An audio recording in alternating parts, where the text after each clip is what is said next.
Humanda na sa mga malalaking balita. Trending viral. Pinag-uusapan sa buong Pilipinas at buong mundo. Pilipinas Headlines. Narito na ang mga headlines na rumoronda sa Pilipinas. Ronda Pilipinas. Malacanang kumpiyansang maibabalik ng bansa si dating Congressman Zaldico pero DOJ may paglilinaw. Ronda Pilipinas. Congressman Chua hinamon si Vice President Duterte na humarap sa impeachment proceedings.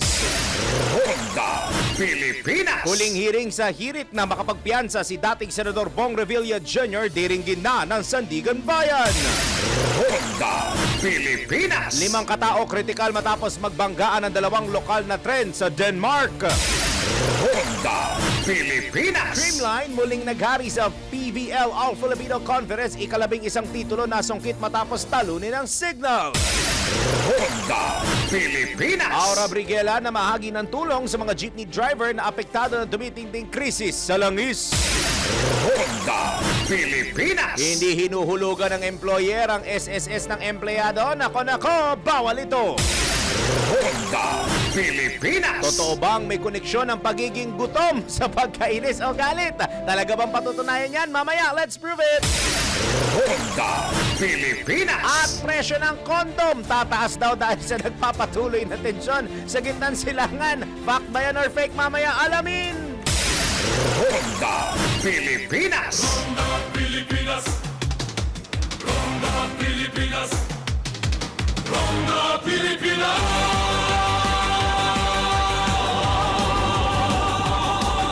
Kasama si Daryl Justin!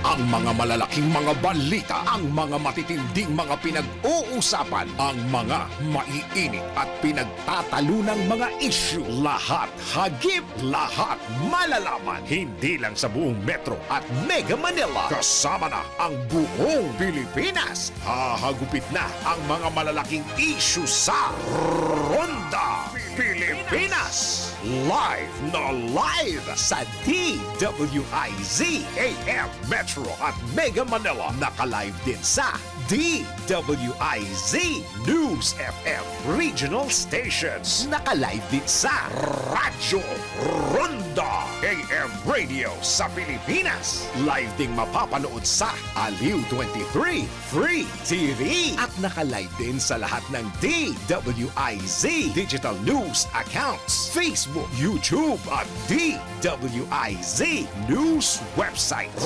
Ronda Pilipinas. Wala nang mahuhuli sa balita. Wala nang maiiwanang issue na hindi mo alam. Ngayon, updated ka na sa Ronda Pilipinas. Kasama si Dennis Antenor Jr. Ronda Pilipinas. Ano yan? Ayan na, Sige, puro drama, Ayan. Sige, Puro ka drama. Friday! Yan, akala ko parang lalabas si Michael Jackson bilang gaganon-ganon eh. Ako po ay naalala ko lang ito dahil ako'y nag-commute nung nakaraang bakit ba hindi ko na-opening kahapon nito eh? Nung Wednesday.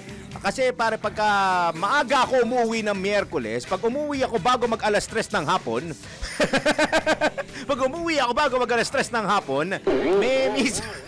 may misa dito malapit sa amin sa Kapitolyo. So nagsisimba kami ng girlfriend ko pag 6 in the evening.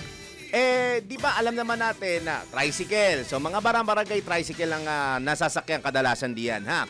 So, alam naman natin na hindi pa rin ganun ka-stable ang presyo ng produktong petrolyo. Bagamat interesting kasi nasa line of 8. Kunwari ako unleaded, line of 8 na ulit. Yung iba line of 9, wala na halos sa 100. Pero ang tanong ko sa mga local government unit, kamusta na po ang pag-i-implement niyo ng fare matrix sa mga tricycles po niyo sa inyong nasasakupan? Kasi ako, yung sinasak yung tricycle mula sa lugar namin, dito kami malapit sa Rizal Medical Center so sa bungad lang. Tapos yung simbahan sa Kapitolyo, yung Holy Family Parish, doon ako nagsimba nung Wednesday. Usually, ang singil doon, bago pa tong price hike, actually parang wala pa naman nag-i-adjustment din sa tricycle, 25 pesos, dalawa na kami doon, benching ko. Dati nga, 12 lang yun eh. Ngayon, 25 pesos na. Aba, nung sumakay ako ng tricycle, 45 ang kinuha niya. Kaya minsan po mahirap, hindi sa dinidiscriminate ko yung mga tricycle driver. Nahihirapan, ramdam din nila ang hirap ng kita ngayon dahil nga sa napupunta na lang sa gasolina yung dapat na iuwi nila sa pang-araw-araw nila para makaraos po sila sa day-to-day lives po nila. Pero imbis na magkaroon ng mas proper way para singilin po yan, hindi ba't mas magandang tutukan muna po yan ng mga LGU? Kasi karamihan naman LGU ang nagre-regulate sa mga tricycle natin eh. Sila ang nagsasabi kung ano yung magiging fare matrix ninyo. Yung iba nga dyan ito pa, maganda rin i-check ng mga LGU po natin kung yung mga nagmamaneho po talaga, number 1, may lisensya, pangalawa, minor de edad o hindi. Hindi sa sinasabi kong yung mga nakikita ko puro minor de edad. Pero kadalasan, pag bumabiyahe ng gabi yung mga tricycle driver, puro mga minor de edad na pasa-pasa na lang yung susi at sila na yung nagmamaneho at namamasada sa gabi. Ay, sabihin na natin, racket yun kasi kikita sila. Una tigit sa lahat, wala pong lisensya yan. Walang lisensya yan. Sa pag may nangyari dyan, yari kayo. O pag na-check yan sa checkpoint, impound kagad yan. Number 2, minor de edad. May dahilan po kung bakit may age restriction tayo pagdating sa pagmamaneho sa kalsada. Ano magiging pananagutan yan? Sabihin na natin walang lisensya, nakabanggayan. Anong identification ang kukunin ho ninyo? Pangalawa, bakit kadalasan lahat ng paglalabag sa batas trapiko ay nangyayari tuwing gabi? Pag sumabit na yung 6 p.m., 7 p.m., 8 p.m., okay pa eh. Pero pagpatak ng alas 8:30, alas 9, alas 10, hindi lang sa mga kalye sa barangay, ha? Hindi lang yung mga local streets natin, yung mga inner streets ang sinasabi ko po dito. Pero magandang tignan din yan ng mga LGU natin at magandang parang i-surprise inspection niya ng mga local government units kasi feeling ko nawawala na ang essence ng rule of law sa mga maliliit na komunidad pag pumapatak na po ang gabi. Ang nagiging rule of law na lang nila ay yung, naalala niyo yung safer spaces natin, yung safer Metro Manila, yung curfew. Di ba, napag-usapan natin yung curfew noong nakaraan. Napag-usapan natin yung pagbibidyoke ng pasado alas 10 ng gabi. Yung paglabas ng tahanan ng walang suot na damit pang itaas. Yan po natututukan natin. Paano naman yung mga kaganapan sa labas ng mga tahanan po natin? Pagpatak ng alas 9, alas 10, alas 11, alas 12 na madaling araw. Bakit ko ba nasabi ito? Ako po kadalasan madaling araw bumabiyahe dahil ang Pinoy gising ay alas 4:30 ng umaga. Pag ako po ay nababiyahe, hindi po uso sa mga tsuper, hindi po uso sa mga driver ang stoplight. Red na, dire-diretso pa rin. Pag tinanong mo bakit mo ginawa yan, wala naman po akong kasalubong na sasakyan bakante. Kadalasan sa madaling araw pa po nangyayari ang aksidente. Hindi lang sa major roads, pati sa minor roads ho natin, magandang silipin yan. At nasaan na nga ba ang visibility ng law natin na sinasabi ninyong 24/7? Magandang silipin po natin maigi yan para nasa kapakanan ng ating mga kababayan. Isa pong magandang Friday morning na naman, Biyernes na naman, Luzon, Visayas, Mindanao, Pilipinas. Sumasayo na po Ronda Pilipinas, live na po tayo sa himpilang may tonong lakas, DWIC 882 Metro and Mega Manila, sa DWIC News FM regional stations natin. Good morning din po, happy Friday sa mga nakikinig sa atin sa Radyo Ronda sa RPN at sa mga ginagawang radyo ang kanilang mga TV, Aliw Channel 23 at DWIC News TV. Nasa isang voice conference ang aking bossing, kaya whether you like it or not, sasaluhan niyo ako hanggang mamayang hapon, pero yung rondang alas 11 lang po. Ako po niyo tagapagbalita sa ngalan ni Dennis Senator Jr. Ako po si Darrell Justin. Ronda Pilipinas. Sa detalye ng mga balita, kumpiyansang pamahalaan na maibabalik bansa ang dating kongresista na si Zaldico. Ayon kay Palace Press Officer Communications Undersecretary Claire Castro, tiyak mapapadali ito kung Pilipinas lamang ang pag-uusapan, ngunit dahil may foreign jurisdiction na sangkot, kinakailangang hintayin ang resulta ng koordinasyon sa mga otoridad sa Czech Republic. Dagdag pa ni Yusek Castro, ibabatay ang magiging sunod na hakbang sa mapagkakasunduan ng dalawang panig hinggil sa paraan ng pagbabalik kay Ko sa bansa. Sa ngayon, kasalukuyang nananatili sa ilalim ng kustodiya ng Czech authorities si Ko habang patuloy ang pag-aasikaso sa kanyang posibleng repatriation. Ronda Pilipinas. Eto, napadar ako nung tinitingnan ko to. Pakinggan nyo maigi dahil aminado po ang Department of Justice na hindi inaresto si dating Ako Bicol Party List Representative Zaldico sa Czech Republic. Ito ang paglilinaw ng Justice Department mahigit isang linggo matapos i-anunsyo Pangulong Ferdinand Marcos Jr. sa kanyang social media na inaresto sa Prague ang dating kongresista. Binigyang diin ni Justice Spokesman Attorney Polo Martinez ang pangangailangang tukuyin ng legal jurisdictions at hindi inaresto si Ko ng matsyempohan ng Czech authorities sa German border. Una nang inihayag ng Ministry of Justice ng Czech Republic na nakikipag-ugnayan na ito sa Ministry of the Interior at Czech Police sa kaso ng dating mambabatas pero tumaging magbigay ng karagdagang detalye. Ronda Dun Pilipinas. sa item na yun, mukhang nangangamoy people are not talking to themselves na naman dahil ang inaanunsyo, ang alam ng Pangulo na inaresto, ang sinasabi naman niya ng Justice Department, hindi daw inaresto. So, tapos magtataka pa tayo bakit may kumakalat na fake news. Kung sa inner circle po ay hindi na magkasundo, sana bago ipalabas ang ganyang klase, ipabatid siguro sa Pangulo ang ganyang klaseng impormasyon, siguro a higher level of checking and verification bago i-announce. Dahil ang napapahamak dito ay yung mismong intelligence ng mga taong bayan natin. Yung iba umaasa na lang talaga eh. Sabihin na natin, Pangulo, pag sinabi ng Pangulo na ganito, parang it's treated like biblical dahil galing na sa Pangulo. So verified, confirmed, triple check, quadruple check na yung information na nasa kanya. Tapos sasabihin ng Pangulo, inaresto, sinasabi ng DOJ, hindi. Ngayon, magtataka kayo bakit maraming nagsasabi na puro fake news ang kumakalat. Kung hindi mismo nagkakasundo at hindi mismo tugma yung information ninyo, ay titiyakin ko sa inyo, magpapatuloy pa ang mga fake news na kumakalat sa ating lipunan. Tuloy ang mga balita! Ronda Pilipinas. Didinggin ngayong araw sa Sandigan Bayan ang huling bail hearing sa hirit na makapagpiyansa si dating Senador Bong Revilla Jr. at iba pang akusado sa kinakaharap na kasong malversation. Dito posibleng sumalang na sa witness stand si dating Department of Public Works and Highways DPWH Undersecretary Roberto Bernardo matapos hindi makadalo kahapon bilang testigo dahil sa iniindang malalang ubo. Sa ngayon pinasusuri ang kalagayan ni Yusek Bernardo kay Medical Officer na si Dr. Joaquin Basuel upang matukoy kung kaya niyang tumestigo ngayong araw. Bukod kay Yusek Bernardo, nakatakda ring tumestigo para sa prosekusyon si dating DPWH NCR Regional Director Engineer Gerard Opulencia.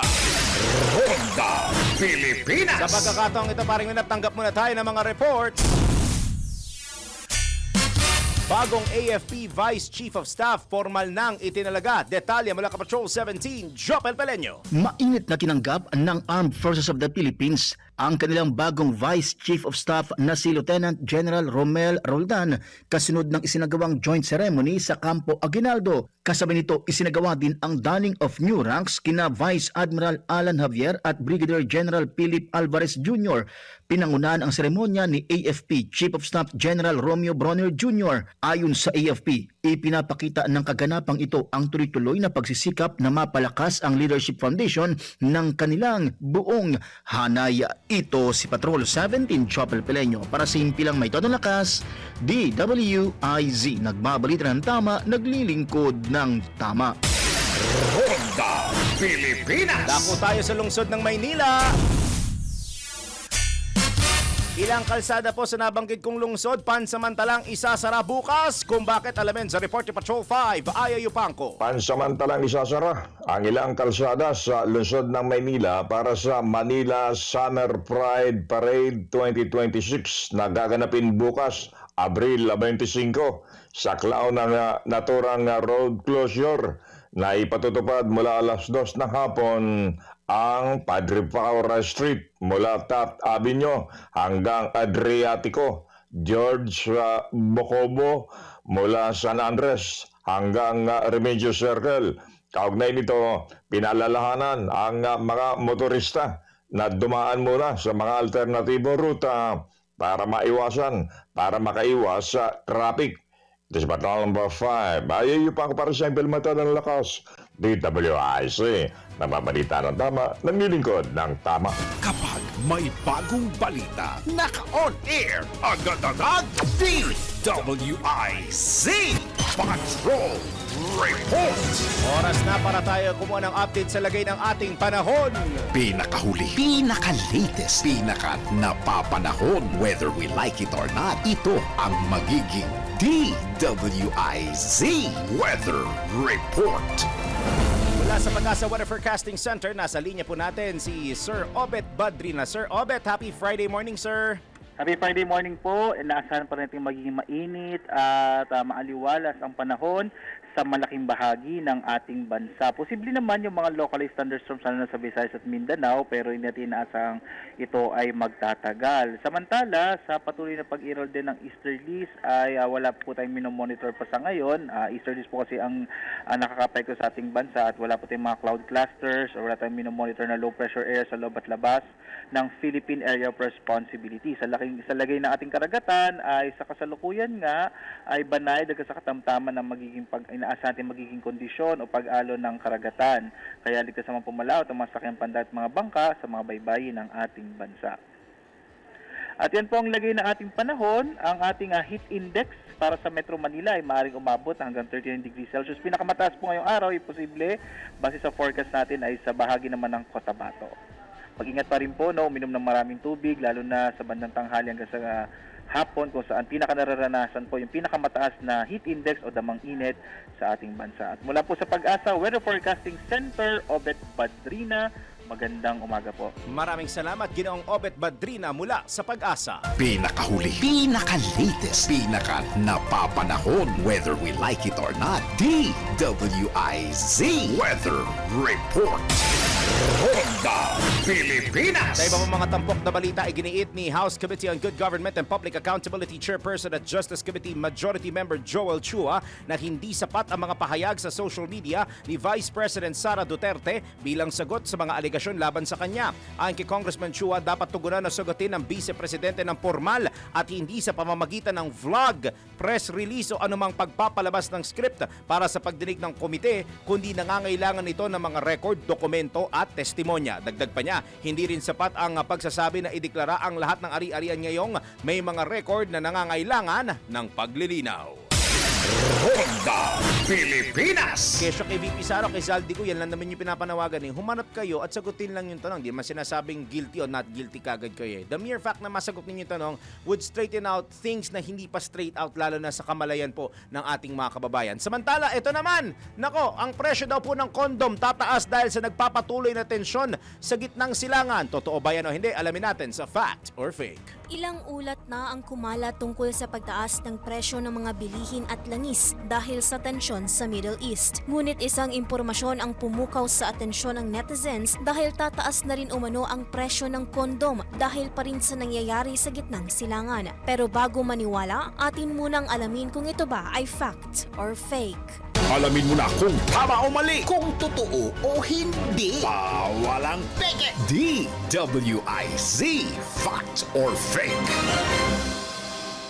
Nagbabala ang isa sa pinakamalaking condom manufacturer sa mundo na posibleng magtaas ng presyo dahil tumaas din ang production cost ng produkto mula nang magsimula ang gulo sa nasabing rehiyon.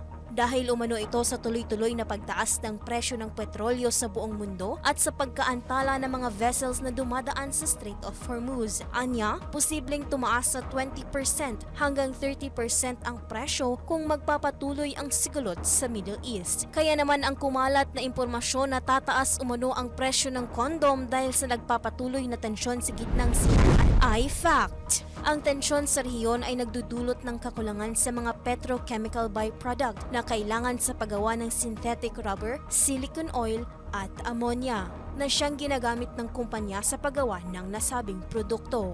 Para sa Facts or Fake, Ann Rodriguez, nagbabalita ng tama, naglilingkod ng tama.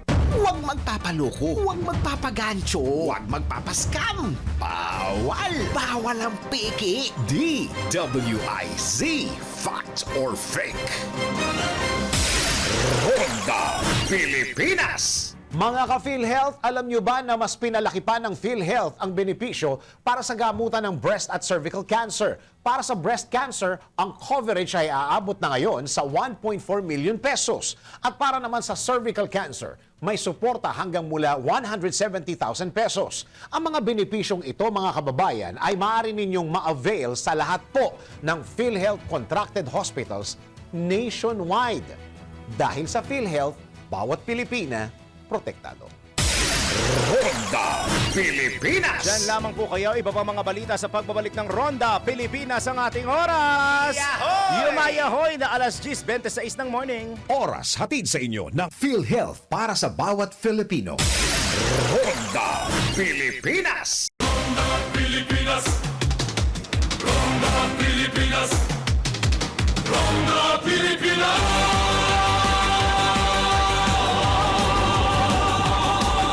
Kasama si Daryl Justin.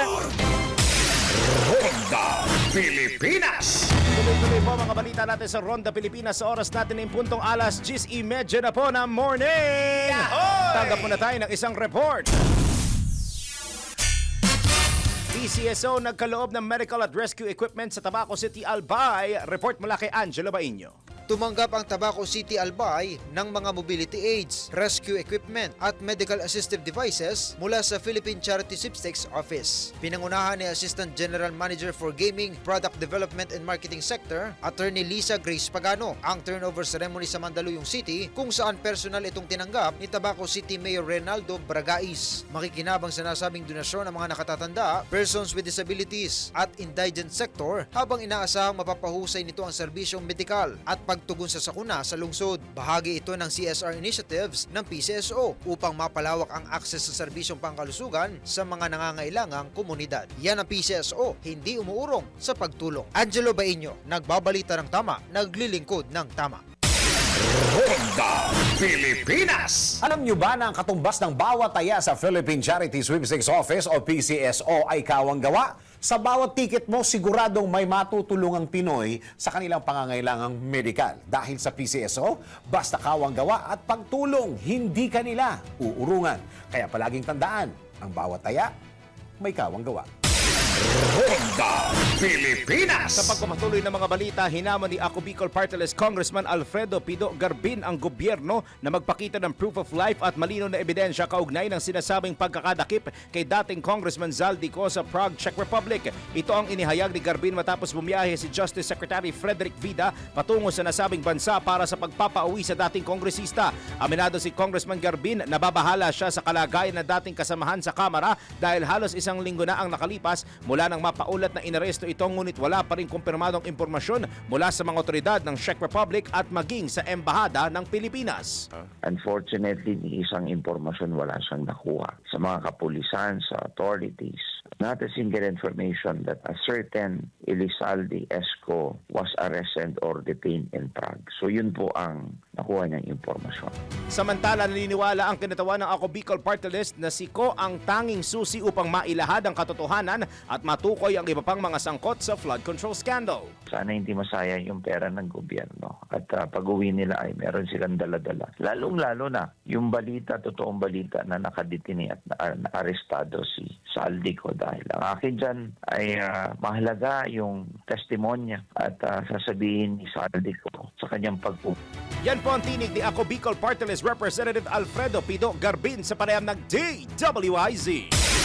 Ronda Pilipinas! Inilatag naman po ni Secretary Mel Senen Sarmiento ang mga proyekto at programa na kanyang tututukan matapos sa opisyal na maupo bilang bagong Presidential Advisor on Peace, Reconciliation and Unity. Kabilang anya rito ang paghahanda para sa kauna-unahang Bangsamoro Parliamentary Elections at pagsusulong ng kaunlaran sa nasabing rehiyon. Ayon kay Secretary Sarmiento, target nilang makumpleto ang lahat ng kanilang proyekto bago matapos ang termino ni Pangulong Ferdinand Marcos Jr. Ngayon ay nasa implementation phase tayo ng mga dapat may bigay, lalong-lalo na sa normalization track. Kasama na dyan ang decommissioning ng mga weapons, yung pangkabuhayan at iba pa. No? Marami kasi yun. Hindi ko na lang isa-isahin, pero yun ang napakalaga. At pangalawa, kakaroon ng eleksyon na ngayong September ng kanilang parliament. So magkakaroon na tayo ngayon ng mga elected leaders after September na magpapalakas sa regional government. Samantala, kumpiyansa naman ang bagong talagang cabinet official na mararamdaman sa lalong madaling panahon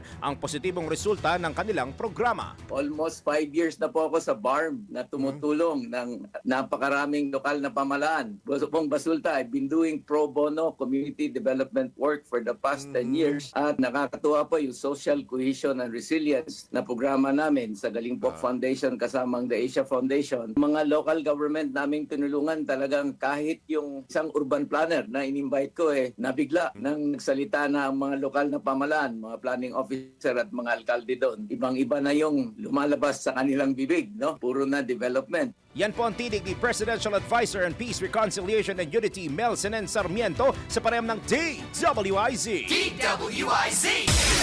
Ronda Pilipinas. Suabe, itinanggi ni House Deputy Speaker at Iloilo 1st District Representative Janet Garin ang mga ulat na magkakaroon ng pagpapalit ng liderato sa Kamara. Aminado si Congresswoman Garin na hindi na siya nagulat sa nasabing balita lalo't hindi na bago ang ganitong mga usapin sa Kongreso lalo tuwing malapit na ang State of the Nation Address o sora ng Pangulo. Bagaman mayroon namang anyang iba't ibang opinyon ng bawat partido, nirerespeto ito ng mga miyembro ng Kamara. Natural yan even if it's not an impeachment, even in other legislative processes, talagang merong opposing views. At the same time, meron talagang mga usapan, debate on the side. Yun lang yun. Pero like a change in leadership or a change in speakership because of the impeachment, parang malayo dun sa mga nangyayari sa loob. Yan po ang tinig ni House Deputy Speaker at Iloilo 1st District Representative Janet Garin sa pareham ng DWIZ.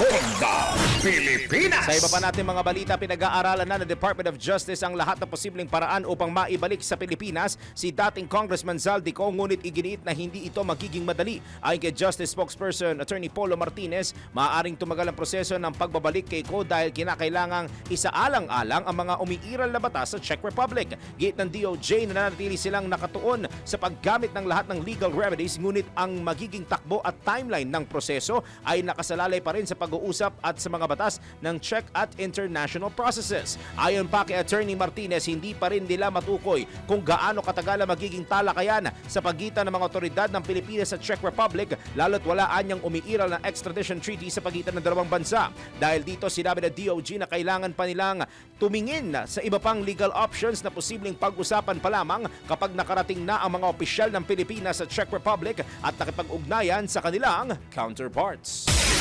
Ronda Pilipinas. Nanindigan naman po ang Philippine Army na ang isang miyembro ng University of the Philippines Diliman Student Council at 18 iba pang nasawi sa engkwentro sa Toboso, Negros Occidental noong linggo ay pawang mga kasapi daw po ng New People's Army. Nauna rito, kinumpirma ng UP Diliman USC na isa sa mga napatay ay si Alaysa Alano na nagsilbing Education and Research Counselor at nasa lugar para sa isang community visit nang mangyari ang engkwentro. Ayon kay Philippine Army spokesperson Colonel Louis de Maala, ang mga nasawi ay itinuturing na armed combatants. Bukod kay Alano, kabilang din sa mga nasawi ang isang nominee ng Kabataan Party List noong 2022 elections at community journalist na si RJ Nicole Ledesma. Samantala, kinundina ng UP Diliman Student Council ang insidente at nanawagan ng hustisya para kay Alano. Ronda Pilipinas. Sa oras po nating 38 minuto makalipas ang alas 10 ng Friday morning. Tanggap na tayo ng sunod-sunod na mga reports.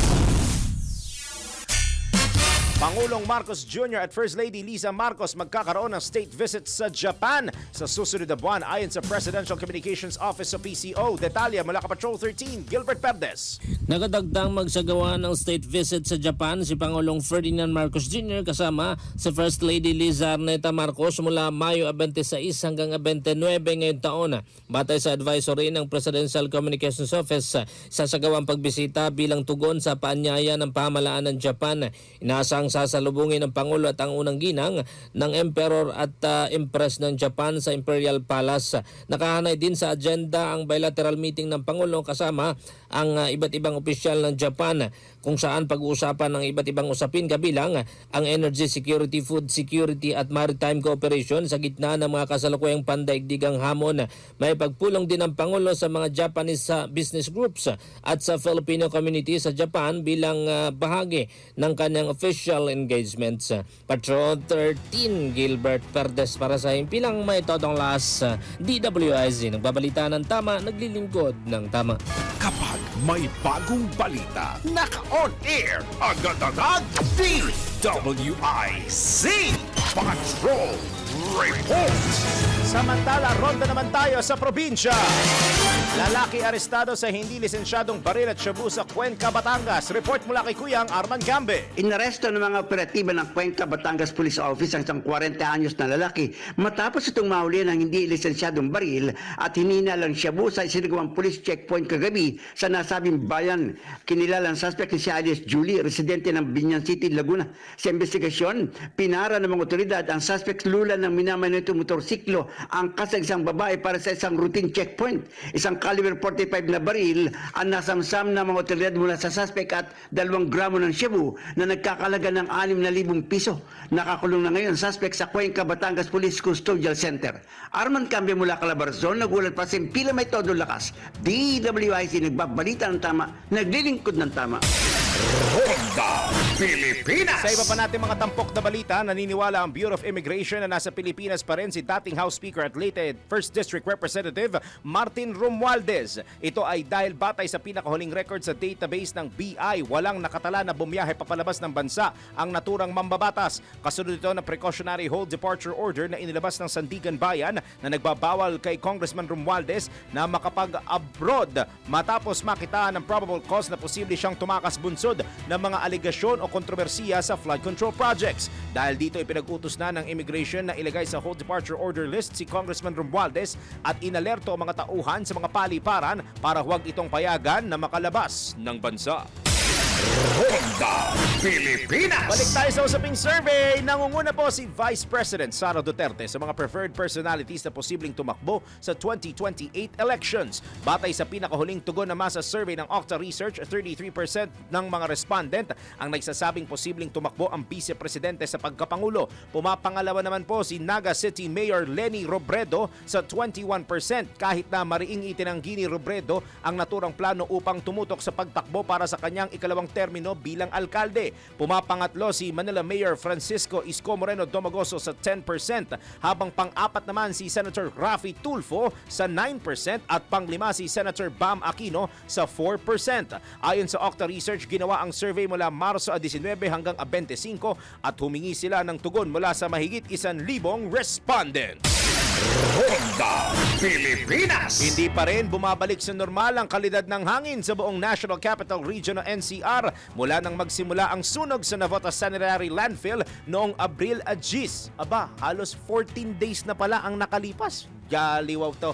Batay sa pinakabagong report ng Philippine Space Agency, nananatili pa ring mataas ang nitrogen dioxide concentration sa Metro Manila kumpara sa dati nitong antas noong Abril 6 bago ang nasabing sunog. Maliban sa NCR, nasakop na rin nila ng mapanganib na usok ang ilang kalapit na probinsya. Samantala, batay naman sa air quality monitoring ng Environmental Management Bureau ng Department of Environment and Natural Resources o DENR, bumaba na sa fair ang level ng kalidad ng hangin sa Metro Manila maliban sa lungsod ng Valenzuela na kasalukuyan pa ring very unhealthy.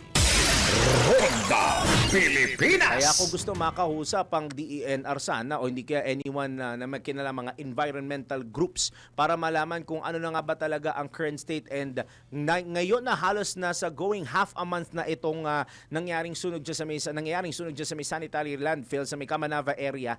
Ano na bang urgent actions ang kailangan gawin? Kasi parang feeling ko hindi pa rin nasusolusyonan at ang nakakasulasok at hindi magandang kalidad ng hangin sa Kamanava nakaka-apekto na po sa mga kababayan natin, lalo tigit do sa mga mahal natin mga senior citizens at mga may kapansanan, may mga comorbidities. Kung nandyan po kayo sa may hilagang bahagi ng Metro Manila, kung kayo ilalabas, magdala po ng mga face mask ninyo, suotin nyo po yun paglalabas para matili po kayong safe at hindi kayo makalanghap ng hindi magandang hangin sa labas, lalo na kung nasa may hilagang bahagi po kayo. Tuloy pa tayo sa, ayun na pala, sige, tanggap muna tayo ng isa mula sa probinsya.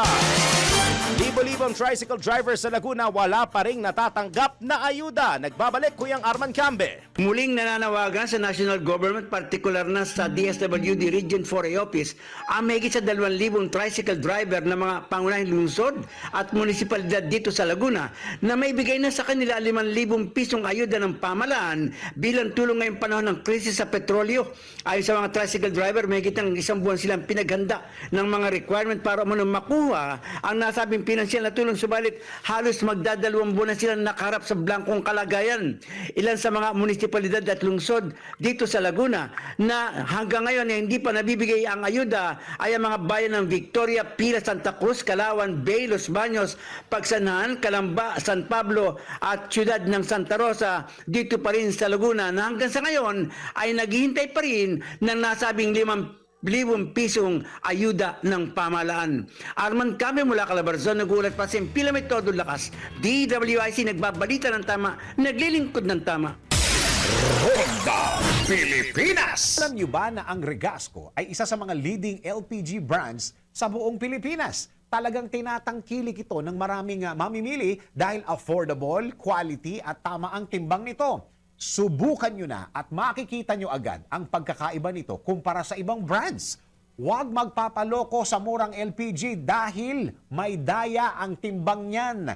Dahil kahit 1 kilo lang ang dayain dyan, halos 100 pesos din ang mawawala sa inyo. Kaya kung gusto mong sigurado sa kalidad at tamang timbang, ito na ang kunin ninyo. Tandaan nyo ha, tandaan mo. Para sigurado, Regasco.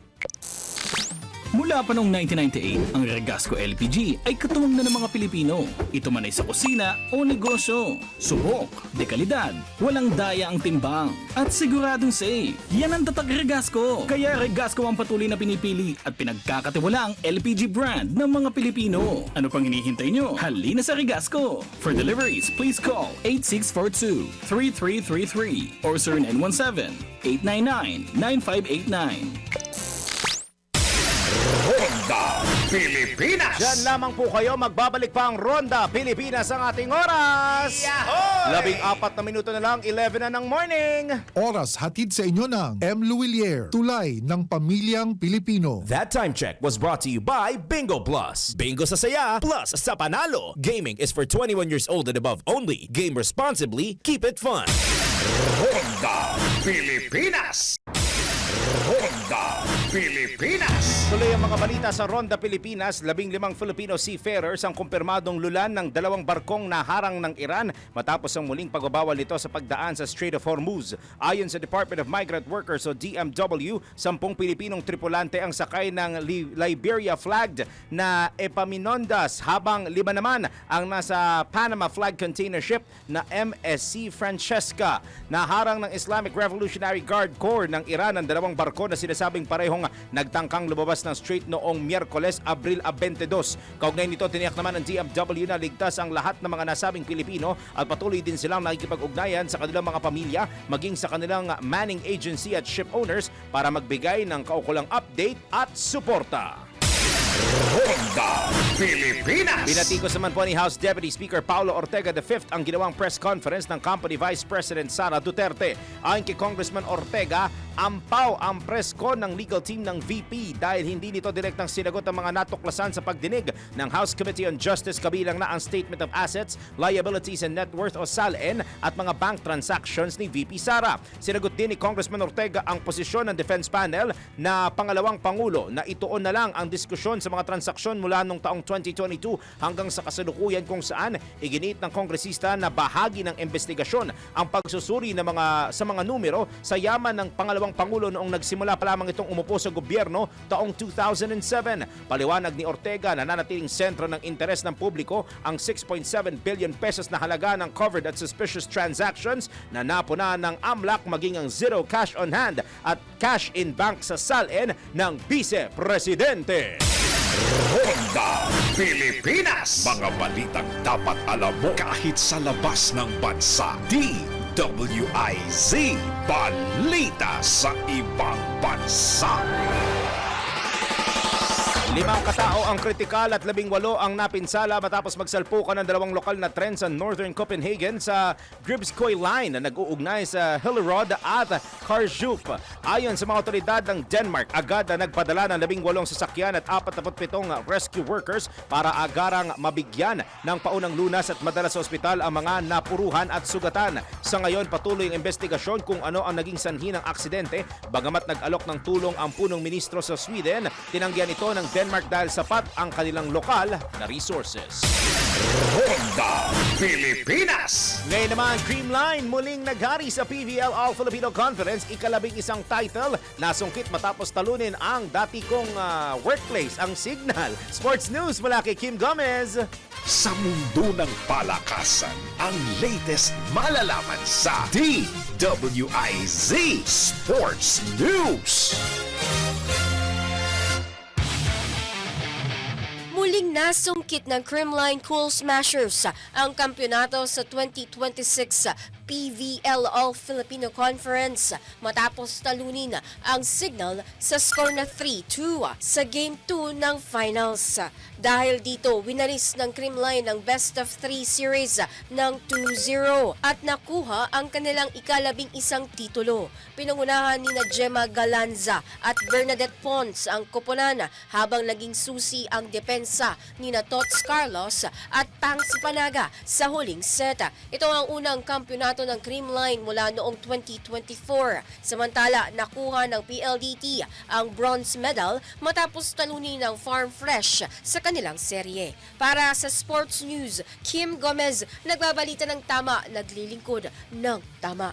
Arena Plus Sportsbook. Arena Plus. Gambling is for 21 years old and above only. Gambling can be addictive. Know when to stop.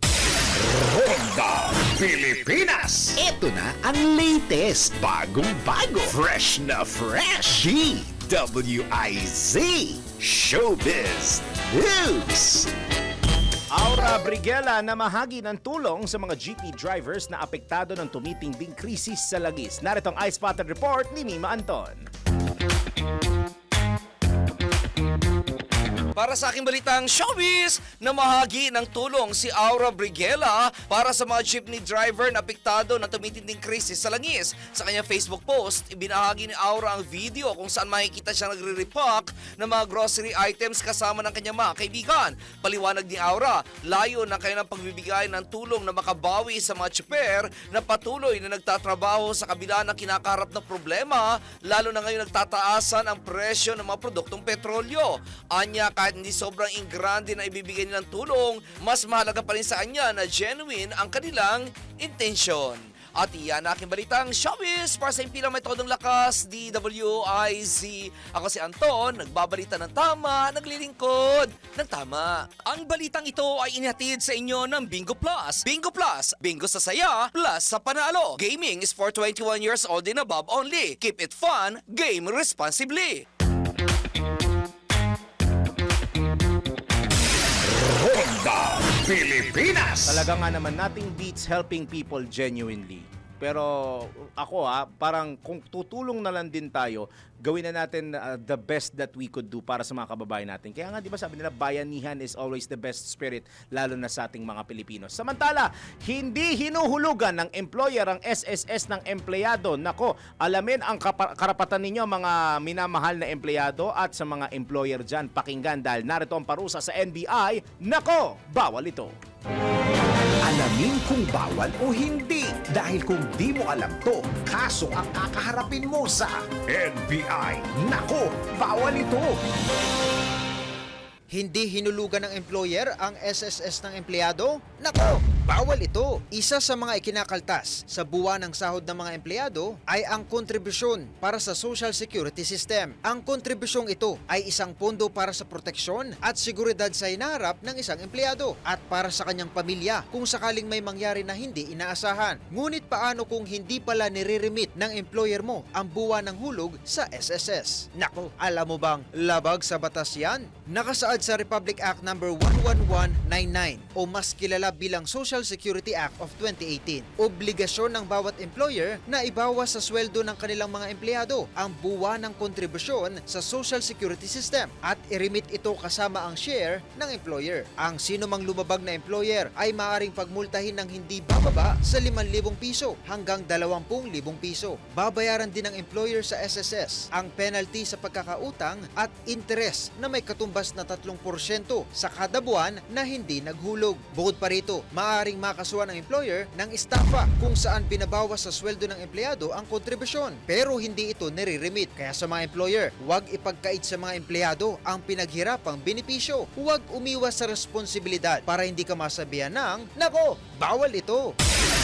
Ronda Pilipinas! Totoo bang may koneksyon ng pagiging gutom sa pagkainis o galit? Tara, let's prove it. Minsan ba ay napapansin mong mas madali kang mairita o magalit kapag ikaw ay gutom? Yung tipong kahit maliit na bagay ay nakakaapekto ng mood mo. Baka naman hungry ka lang. Yung tipong gutom ka na nga, galit o irritable ka pa. Pero bago tayo tuluyang mainis, alamin muna natin kung totoo bang may koneksyon ang pagiging gutom sa pagkainis o pagkagalit. Tara, let's prove it! Bago maniwala sa mga claim-claim na yan, patunayan na yan sa Let's Prove It!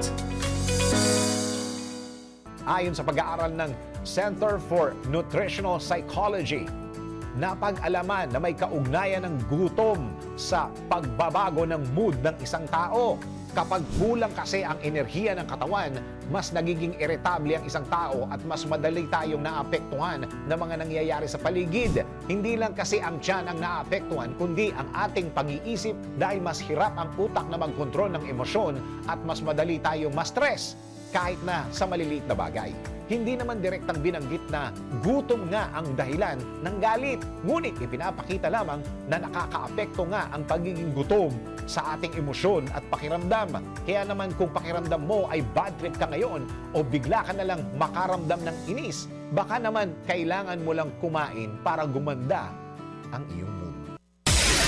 Ronda Pilipinas! At bago tayo pansamantala magpaalam, tayo po ay magpatama quote for today. Respeto sa trabaho, hindi lang po sa salita, kundi dapat may respeto rin at ginagawa yan, ika nga, o respeto sa salita at sa gawa. At yan na po ang kalipunan ng mga balita ay tinampok natin sa Ronda Pilipinas. Kita-kits tayo mamaya, wala na naman kayong choice, pagpatak ng alas 4 ng hapon sa News Scoop at alas 6 ng gabi sa Life Balance. Sa Tabayanan, susunod na po programang Yes Yes Yo, Topacio. Aba, nakita ko siya, nagbabalik si Mr. Sex Appeal, Attorney Ferdy Topacio, at kasama si Miss Juvie de Guzman, si OG Ahoy, na hanggang ngayon wala pa rin ang pagkain namin ni Paring Winner. Kailan kaya dadating? Maraming salamat Pilipinas. Sa ngalan po ulit ni Dennis Antenor Jr. Ako po si Darrell Justin, nagbabalita ng tama, naglilingkod ng tama. Ronda Pilipinas, Ronda Pilipinas, Ronda Pilipinas.